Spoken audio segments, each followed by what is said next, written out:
Maulan po dito sa amin. Sobrang ulan.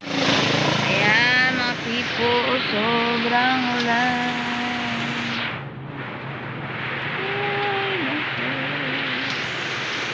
Hello, Nat! Oh, Nat! Uy! Uy! Kit, kit. Kit, kit. Kit, kit.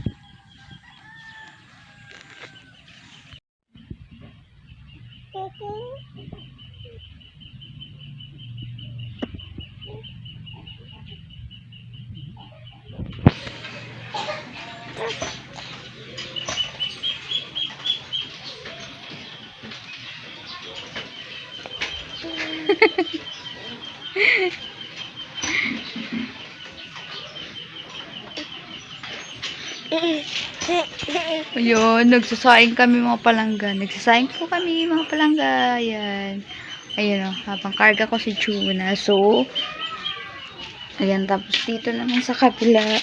Ayan, gumagawa kami ng ice candy. Yes, ano yun? Ayan. Ice candy naman. Nagpapakulo kami ng ice candy. So, ang dami namin ginagawa. Ang dami kong ginagawa mga palangga. Tapos, yun. Karga ko pa si Onat kasi walang magbabantay. Tapos yun nga mga palangga. Hindi ko na nga pala kayo na-update dun sa napacheck up po na si Jana. Kasi nga so yun yung mga palangga. Share ko lang.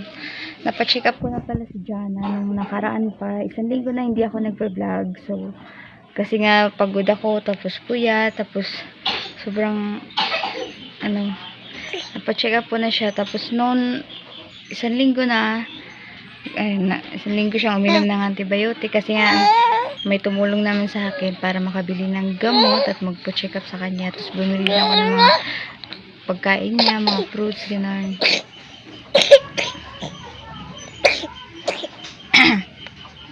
So, yun na nga mga palangga. Nakapasok din siya sa school ng 2 to 3 days yata. Tapos yung Sabado na naman. Yung Sabado na naman, ayun, inubo ulit siya. Parang, hindi ko alam kung bakit. Yun, inubo ulit siya. Pero hindi naman ganun ka, hindi ko na siya pinainom pa ng mga gamot. Ayun, inano na lang namin siya ngayon. Lemonada, yung lemonade. Kalamansi, pinipigan lang. Lalagyan namin ng water. Tapos yun, pinapainom din namin si Juna kasi nga medyo nahawaan siya. Pero mayroon mga vitamins naman sila kaya yun. Nakakatulong sa kanila. Kaya hindi ganang naapektuhan si Juna sa ubo niya. May ubo siya tsaka sipon. Pero may vitamins naman siya. Pinapainom ko din siya ng tubig. Si Jana din lagi siyang uminom ng tubig. Inom siya ng tubig, ihi, para lagi nag-change yung nalilinisan. So, yun mga palangga. Hoping na sana gumaling na talaga siya totally, hindi na bumalik ulit kasi nga bumalik ulit nung nakaraan. Pero yun na nga, tubig lang talaga, water, tapos yung kalamansi, prutas, yun, tapos yun, di rin ako nakapag-update sa inyo ng last kong update sa inyo yung hindi kami nakapaloy pag-check up. Pero matagal ko din yun, hindi na-upload kaya daming ganap talaga mga palangga. Ang ginagawa ng batang to. So, ayun, sobrang pagod ako. Aray! Nagsasayang kasi kami, sobrang init sa amin dito mga palangga. So, yun. Tingnan mo naman kasi nga sinisipon. Maya.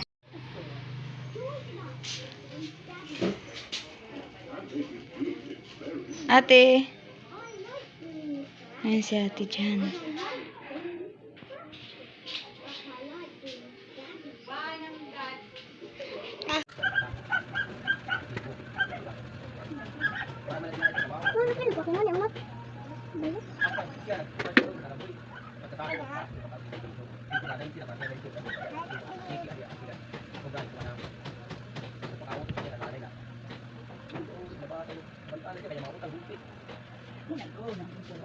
Good morning mga palangga. Nagpapaaraw kami dito kasi hindi pa mainit masyado. Ayan si ate Jana. Inuubo-ubo pa kasi siya kaya ganyan. Araw-araw muna tayo.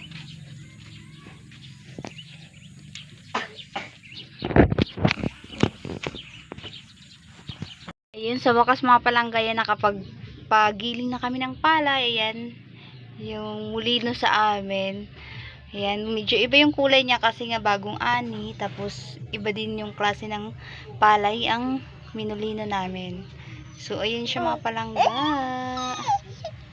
Tapos, meron pa kami dito isang sakong palay. Yung kanina lang yan. Na, yun yung, ano, tawag doon, parang bayad mo sa pag-aani. Yun yung part mo. Ay, naman yun na. Tapos, dito naman, yan sa kapatid ko yan. Mga palay nila yan sa pag-ani din. Sa kapatid kong bunso. Kasi masipag yun. Yun sa kanila nanay yun. So, ito naman sa amin. Tapos meron na kaming napamulino ngayon. Meron dun sa kwarto na bigas pa. Andito.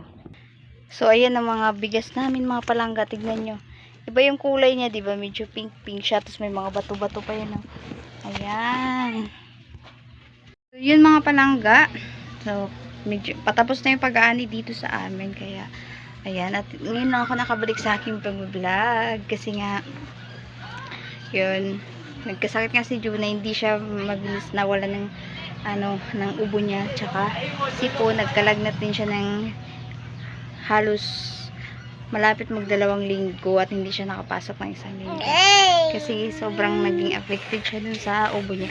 Pero ngayon si Juna na naman may sipo. Tignan mo naman yun. Tignan mo naman yan. Tignan mo, ba't ang cute ng batang yan? Marunong din siya magpakit. Marunong ka na magpakit. Tapos yun nga pala mga palangga yan. Nagbabalik na ulit tayo sa pagtitinda. Yung mga palangga meron na ulit tayong tinda. Kaunti lang naman. Tapos yan dito. Meron tayo dyan kahit kaunti.